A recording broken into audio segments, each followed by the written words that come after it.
Do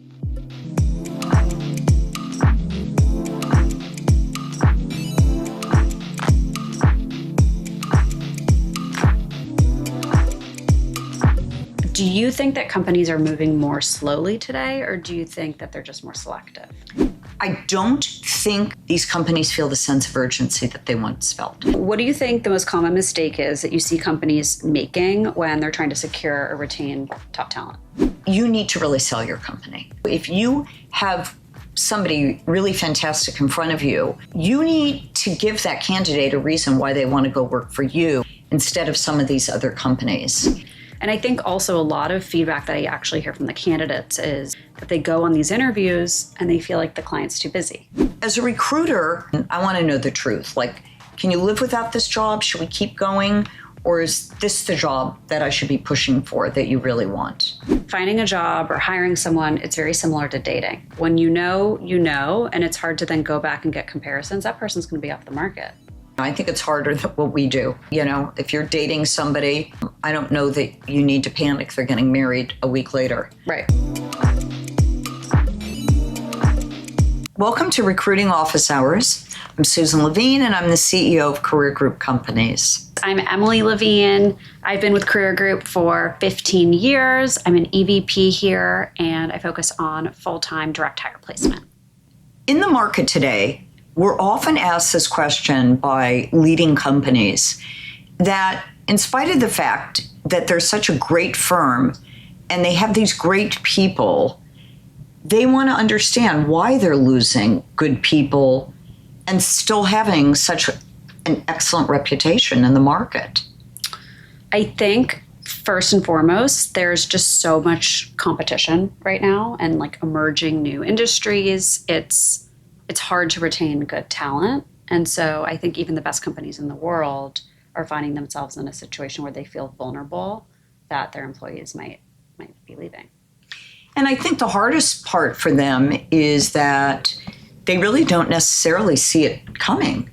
They are doing as much as they can, or at least they feel that they are, and that the employees are happy.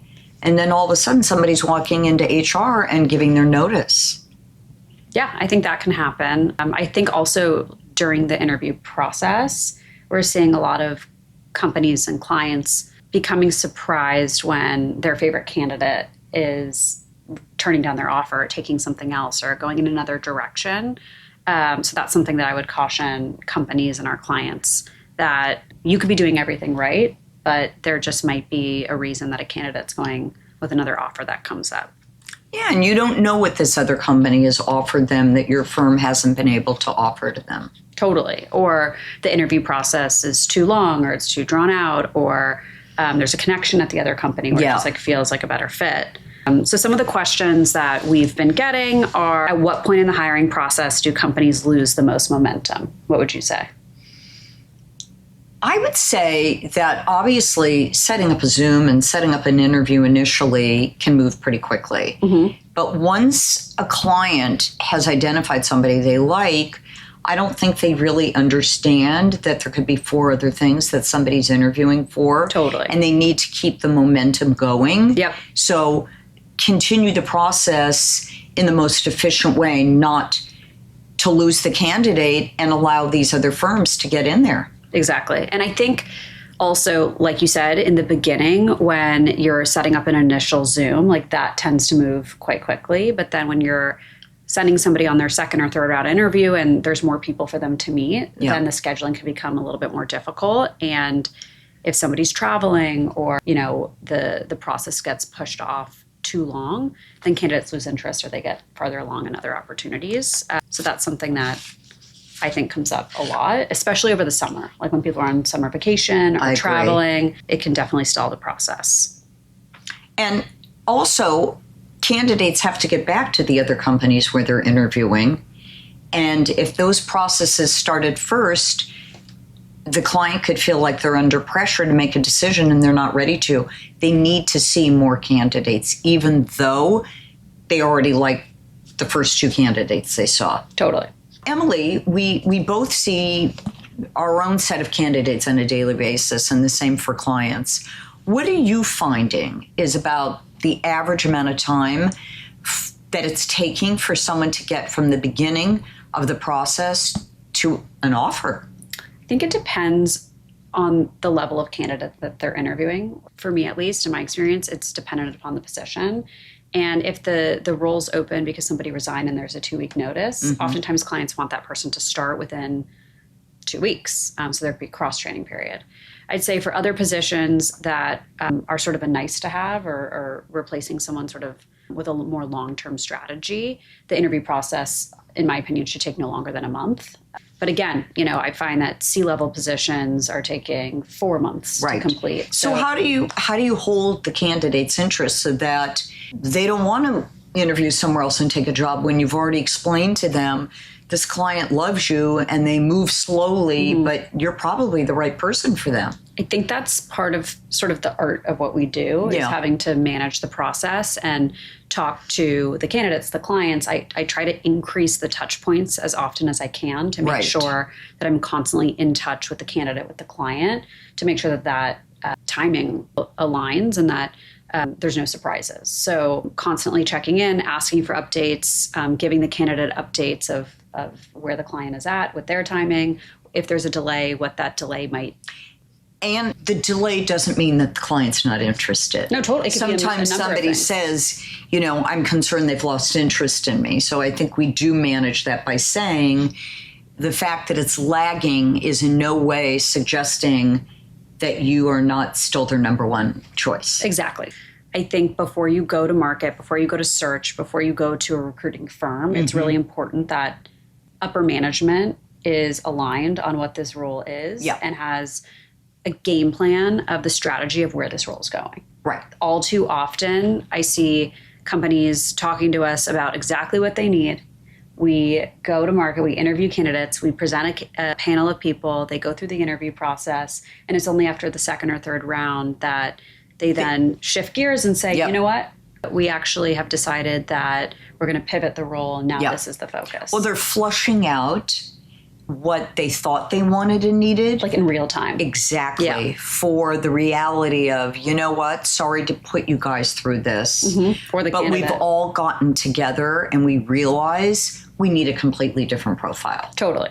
That can be really frustrating for us, of course, but also the candidates who've invested a lot of time, and sometimes it disqualifies them. They're like no longer in the process because of it. And I think it can also have sometimes reputational impacts if it happens time and time again this is a company that has had this job open for so long. And they can't get their act because together. They've pivoted so many times. Exactly.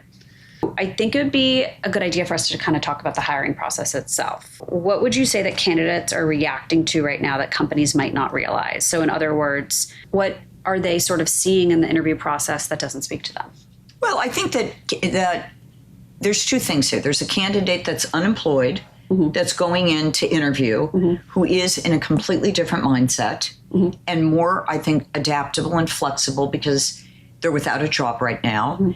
And then you have candidates who either we've recruited or they're in a current position. And in order to move those candidates, the process has to be pretty smooth for them. And I think that candidate who's currently employed wants to feel that this next step in their career is a step up, a step forward. They want to know that the company stability is probably number one. They're not going to leave a job and gamble.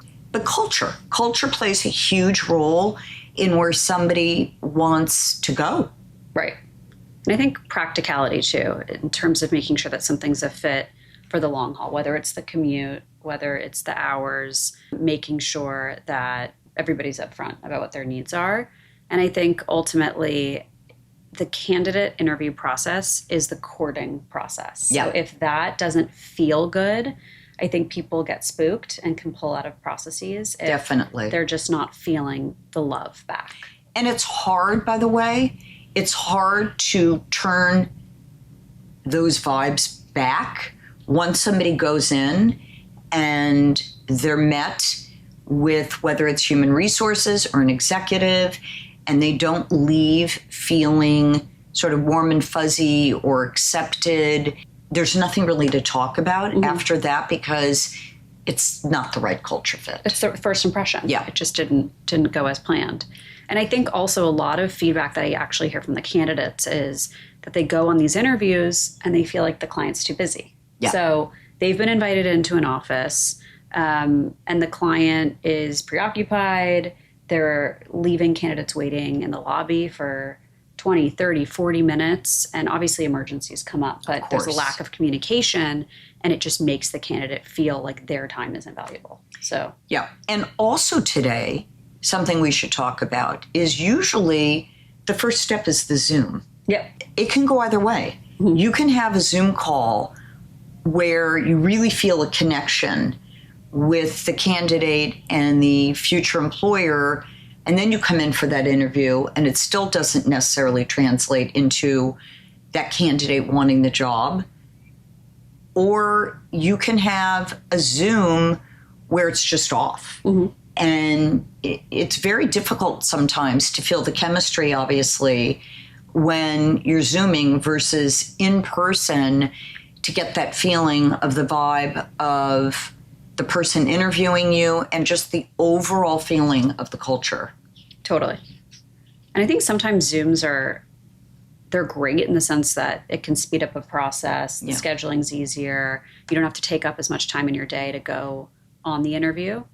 But I also think that it can be challenging in the sense that because it's more casual, people show up late to them. Like sometimes the interviewer... Or they're not dressed like they're on a real interview. A Zoom is a real interview. For sure. Yep, absolutely. Some of the biggest red flags that I see that clients comment to me about or why they pass on a candidate, when joining a Zoom, if the candidate should be early. Yeah. So the candidate should definitely log on 1 or 2 minutes early. Agree. To make sure that they're all set up and prepared.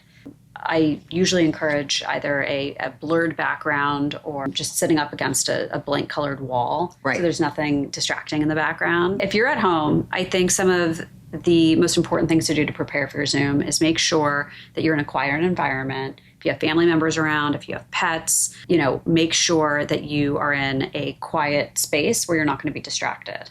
I also think it's important, if you're expecting a delivery, put a note on the front door. Do not ring the bell. Great. I love that. I think that prompts somebody's dog to start barking. Yep. Or just an immediate shift in the interview that you don't want. Also thinking about connectivity and making sure that the Wi-Fi is great. You should be taking a Zoom in a place that you've taken the Zoom before, where you've checked the volume, you've checked the Wi-Fi, you're making sure that, all is well on the tech side.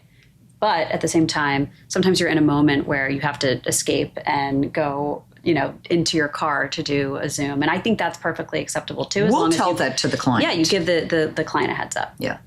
On that note, totally agree they should be a few minutes early, just like I would counsel a candidate to be 5 minutes early to an interview. Because Totally.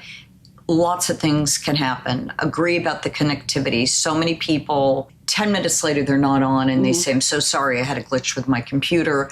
And the client's attitude is, well, you should have tested this out.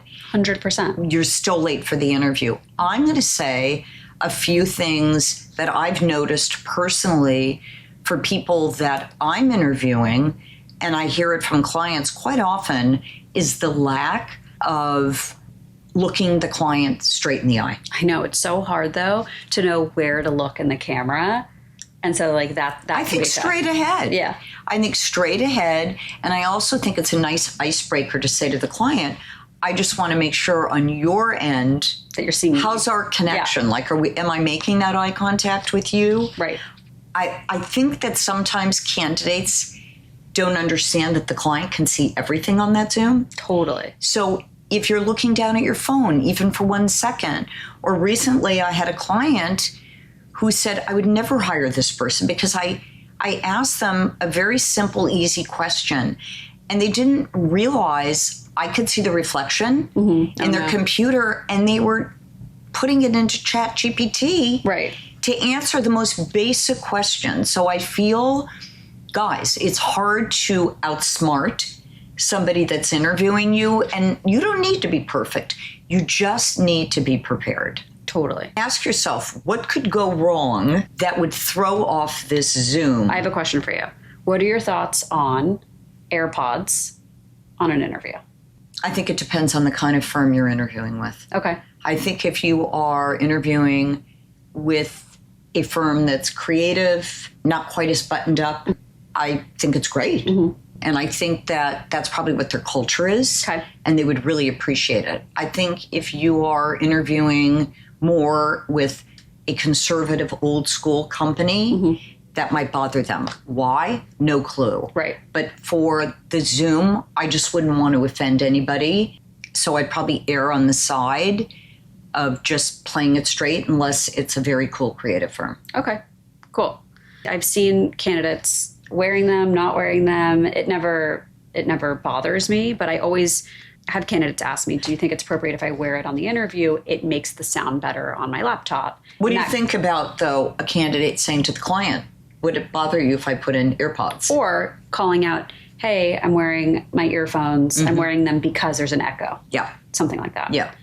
So I have a lot of clients that say to me, why am I losing so many people? They're dropping out of the interview process. And at first, I almost feel like they want to blame us. Like that we don't have great control over our candidates. Right.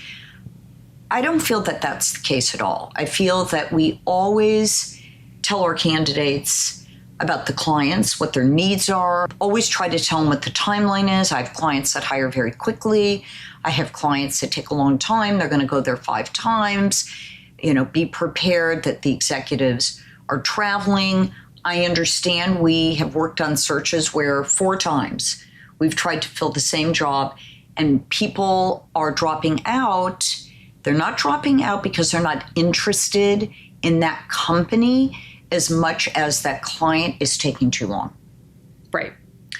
And that's where the process comes in. But I also ask, and I know you do too, how soon do you want to hire? Right. What does the process look like? Totally. How many times are they coming? And I've even had clients say to me, how long will it take you to fill this job? Right. And I always say, how quickly can you make a decision? Right. Absolutely. So moving on to the market reality check, it's a more competitive market right now. Why are companies still losing great people? There's a lot of great companies out there. Yep. There's a lot of different industries. I think clients are losing top talent for a variety of reasons. It could be remote versus hybrid versus in office. It could be a commute issue. It could be a timing issue. It could be, that they're leaving and taking another opportunity because there's more upside, right? That company offers equity. I'm seeing a variety of reasons that top stellar companies are losing talent. I think probably one of the most disheartening situations as an employer, but I can identify with this for the company is, why didn't the candidate come to me? Right. Why didn't my own employee come to me? Or why didn't the candidate during the process tell the recruiter what else they had going on? I agree with everything you said. Sometimes it's too good to be true. Somebody isn't unhappy where they are. Right. And out of the blue, a friend of a friend or a recruiter calls them and says, I have an opportunity for you that's kind of a once in a lifetime. Right. And they take the call. They take the call. They don't necessarily expect that they're going to wind up leaving where they are, but everything aligned and it was kismet. It just made sense. So they ended up taking the offer. Right? Yeah. And it's hard as an employer to have that happen to you because you never saw it coming. Right. I think being blindsided is one of the hardest parts, for sure. So do you think that companies are moving more slowly today, or do you think that they're just more selective? Or are they moving slowly because they're selective? I think, I compare today's market to what we went through as recruiters right after COVID. Okay. And because companies lost so many people, it's not that they were desperate to hire the wrong people. They just had a lot of seats to fill. Right. And they were moving quickly and they were pushing us to be efficient. Today, what I've noticed, maybe for the last 2 years now, is the placements are closing, but it's taking a very long time. And that's where the risk factor comes in about that company losing a really good person. I don't think these companies feel the sense of urgency that they once felt. I think they assume that we're going to have 6 more of those great candidates because they honestly don't know that often we have to go through 400 people to find two incredible people for a very specific client. So they don't understand that when they lose someone, it could take a month for us to find somebody that they like as much as that candidate. So as a recruiter, I want to educate the clients without making them feel like we're pushy. Right.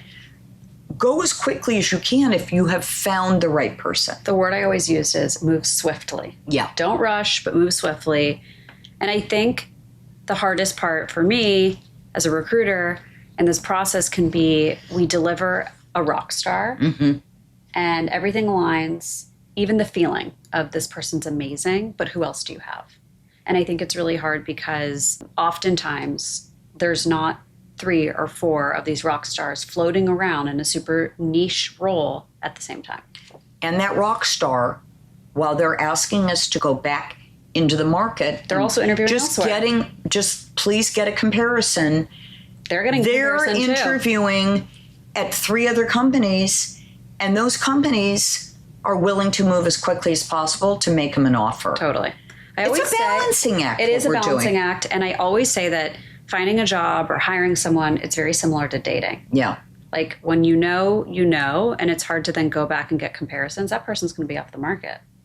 Yeah, I think it's harder than what we do. Right. Then if you're dating somebody, I don't know that you need to panic they're getting married a week later. Right. Where in our world, things move quickly and the candidates don't tell us everything. Right. We try and find out exactly what's going on so that we can manage everything for that candidate and for the client. I always want to know their dream job. Right. And I want to know the truth. Like, can you live without this job? Should we keep going? Or is this the job that I should be pushing for that you really want? Yep. So what do you think the most common mistake is that you see companies making when they're trying to secure or retain top talent? Wow. Great question. I think that you need to really sell your company. I think you really need to share with the talent because the talent is just as particular as the client.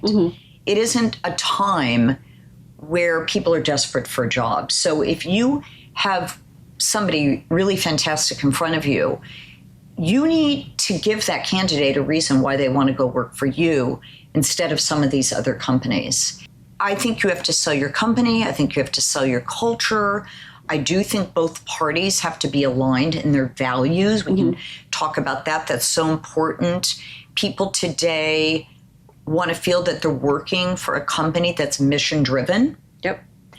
And it's not always just about the money, but doing really great work and being part of a team where you're aligned and there's mentorship, positivity. At the end of the day, you want to get out of bed in the morning and go work with people that make you feel good. And you want to be challenged and you want to be heard and feel like you're in a company where you can have a seat at the table. Yep, absolutely. Speaking of the money piece, I do see a lot of candidates either leaving their jobs or turning down opportunities because there is a complete misalignment in salary expectation. So I think it's really important if you are an employer to make sure that you have conversations about what somebody's potential is and what their runway is from a comp perspective so that they know what they could potentially count on in the years to come. I think when you're looking for a job, if you're upfront about what your salary requirements are the entire time and then the offer comes around and the company comes in way lower than your salary requirements, that's not going to happen. That's usually a turn down. So I think that But on that note, even if the client pivots and says, okay, I'll come up, you've kind of already given that candidate a bad taste in their mouth that they had to fight for what salary. they originally asked for. Exactly. Yep, absolutely. The other question here is, what do companies think matters most that actually doesn't?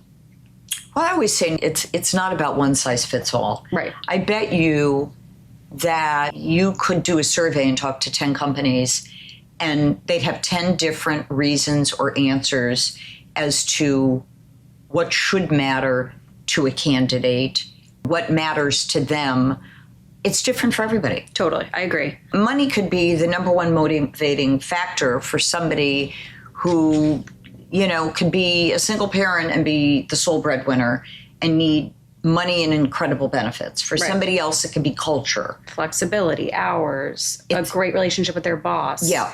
Like all these different things come into play. And a voice. They just want to be heard. I like to get as much of that information from the client when I'm taking down the job and saying, what does this role look like for this person?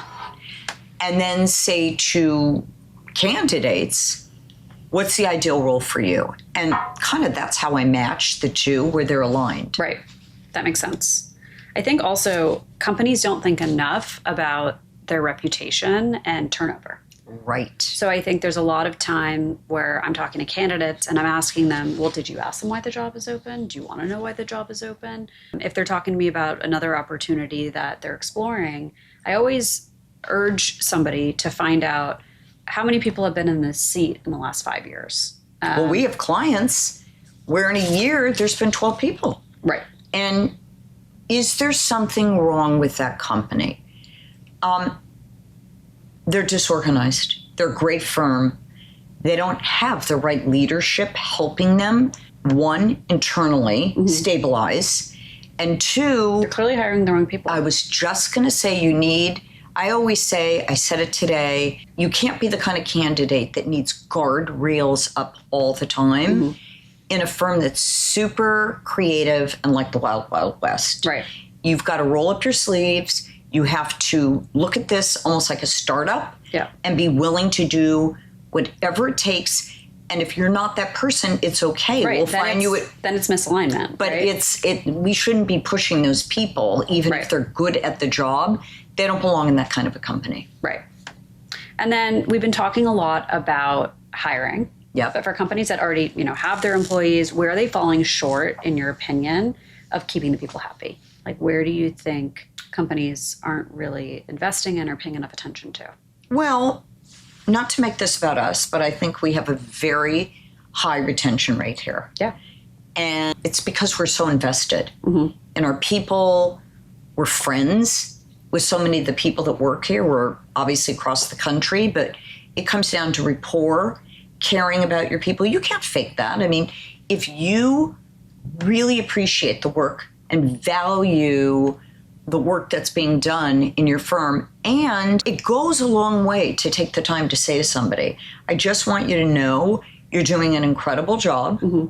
You've changed the culture here with your attitude and your leadership and your mentoring skills. And often it's not even that person's role to be doing that, but everybody buying in. I just think that people want to feel valued today and recognized and stroked. What do you think?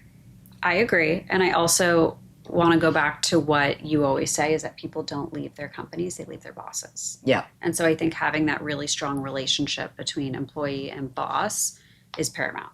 And I think that that's everything. I think if you have a really great boss... You're a great boss. Thank you. You're a great boss. They're going to advocate for you. They are going to protect you. They're going to teach you. They're going to develop you. And I think when you have a great boss, it's very hard to think that the grass is greener somewhere else. And part of being a great boss, we can roll into this topic, stability. Oh, yeah. I mean, you always want to make your people feel that they're invaluable to you. Right. Valued, heard, appreciated. And they don't need to go somewhere else. And I'll tell you another thing, an open door, okay? So somebody is feeling insecure and wondering, you don't seem the same lately. Is everything okay between us? Right. I like having that open door policy where anybody can come in and ask us what's going on. Are they still in great standing? Totally. It's a good opportunity to kind of check yourself and check the relationship. And I think it should go both ways with the boss and the employee and the boss. I think that's super important to establish that connection and sort of awareness of somebody's happiness in a position. Yeah. And I also think that when I interview candidates and I'm asking them, well, why are you open to this conversation? Why are you open to looking for a new position? They usually will mention compensation or, there's no growth. I feel stagnant. My first question is always, well, have you had this conversation with your boss? They're afraid to. Most people say, I don't have that kind of relationship with my boss where I could do that. And I think that's one thing that really sets this company apart, sets career group companies apart, is that the relationship between manager and employee is number one. So people that love where they work, they don't want to leave. And so on the note of what you just said, when I'm interviewing people and it comes down to, I know there are jobs out there that pay more. Have you thought about going to your boss? And I know you brought up that they don't feel comfortable, but then what's going to happen is they're going to interview, they're going to go all the way through a process with us and interviewing, and then they're going to walk in and resign, which they're scared to death to do, and their current employer is going to counteroffer them. Right. So I like to say, don't ever leave your job just because of money. Right. Because if that's the case, Go you have to sit down and say, I love it here, I don't want to leave, but I am getting calls right and left with a lot more money. Is there any way you would consider giving me that raise? Once you get the raise after you've resigned, I don't think it feels the same as somebody being willing to step up and do it for you before they you feel quit. Like you're at risk, right? Yeah. And I also, in the sort of category of asking for a raise, I think it's really important when somebody comes to you outside of their review cycle and wants a raise. I think it's really important to illustrate all it is that you do.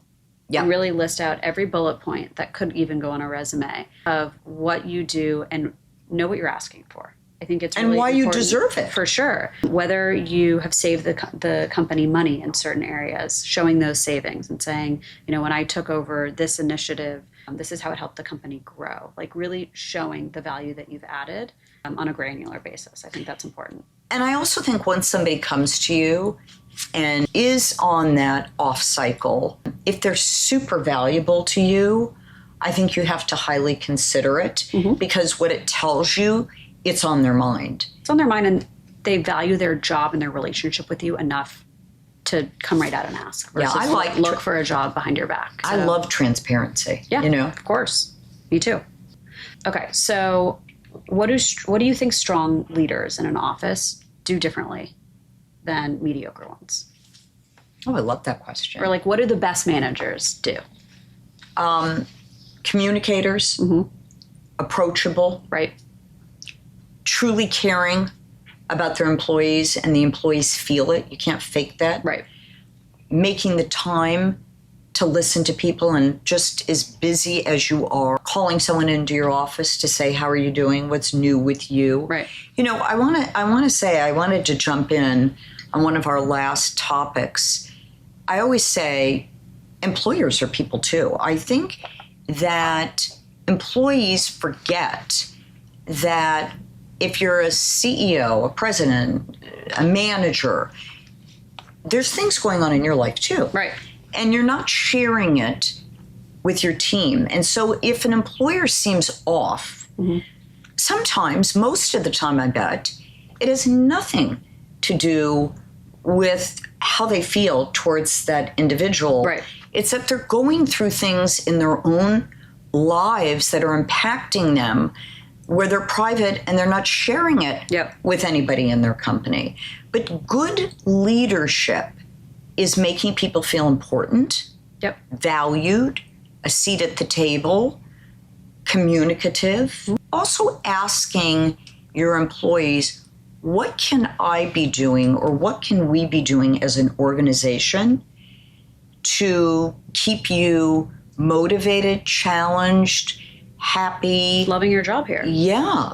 What do you need from us that you're not getting? Yep, exactly. I don't know if companies do that. I mean, they certainly don't. We're in the do people that. business. Right. So I think it comes naturally to us, where some of these other companies, I bet I could hear certain clients saying, I don't have time for that. Right. Well, you're going to lose some of your best people. Right. You're going to spend a lot of your time interviewing them. Yeah. Totally. I think a lot of companies lose their best people when they just aren't paying attention. They're not paying attention to what matters most. T-boned. Right. They're not listening to any kind of like warning sign that could be there that somebody's unhappy. They're not The signs are there. Sometimes the people aren't talking about it. Right. But I also just think, like you mentioned before, communication's everything. So I think that, But what are some of those signs? Let's talk about that for a minute. If there was someone on your team, what would their behavior look like to you where you became concerned that something was off with that person? Well, I feel like I know my team on such a deep level that if somebody's having an off day, I usually can see it or feel it. They're very good at trying to be professional and hide it, but I just know. It's funny because I haven't had that experience with my team. But we just talked about how these poor companies lose people where they thought the employee was so happy. I feel so connected to each person as an individual and then holistically as a team that if anything's out of sync, I typically will ask, hey, how are you doing? What's going on? But I usually know what's going on in their life. And so you also do a lot for your team, which is really extraordinary. So they really know how much you deeply care about them. Totally. And I think that, it's a mutual sort of respect and gratitude. But they have fun with you. Oh, I have fun with them. And I have so much gratitude for their support and partnership. So I think that is huge, is developing relationship with your team where you want to motivate them, but you're also learning from them. Definitely. For example, like I have a million things going on at once, so I do my best to stay organized, but their organizational skills make me so much better at what I do, and like I'm eternally grateful for that. Back to making sure I'm not missing any sort of signs. If there's anything, that could come up, we're so in tune and so in sync that it's like, hey, how are you doing? Oh, I have a really bad headache. I'm like, oh, I knew something was off, know? So encouraging that person to rest, go home, take a break. It's totally fine. We've got you covered. So like making empathy, sure that you care about the person. You care about the person as a person and not just the work that they're doing for you. Exactly. So I think that's huge. And I think part of what I love about my team is nobody is the same as when they started. Yeah. And I think that is sort of like the 101 around mentorship and development is, I think the goal is to hire someone and take a look back 30, 60, 90 days, 6 months, a year and a half. I now have team members that have been with me for 4 and 5 years, but who are they today and how did they start off? And seeing that growth and development is amazing. Yeah, well, you're an incredible mentor. Thank you. Yeah. You are too. Thank you. We absolutely love what we do. And I think that spreads throughout our company. Yeah. And I think that if you want everybody here to sort of have that gold standard, I think that comes from leaders at the top, showing the people that work here, whether it's the person who's your receptionist, who's such an important role because that's the first point of contact to every department. And we love what we do. It's really intense work. And I don't think most candidates or companies really understand as recruiters. Like what goes into it? No way. I mean, it's tough. Every day I feel like we are the titans and the warriors. It's so worth it, though, to see these candidates wind up working at the leading firms in the country. And what I enjoy the most is knowing that we put those people on a path that likely without us, they wouldn't be at that company. Right. So it's worth the stress. Right. And I really appreciate people having an interest too in what we do so that we could have this kind of a conversation. And hopefully there's some really poignant takeaways for people that are listening and that we can do more of what we love. Yeah, absolutely. So with that, thank you for watching Recruiting Office Hours. Thank you so much.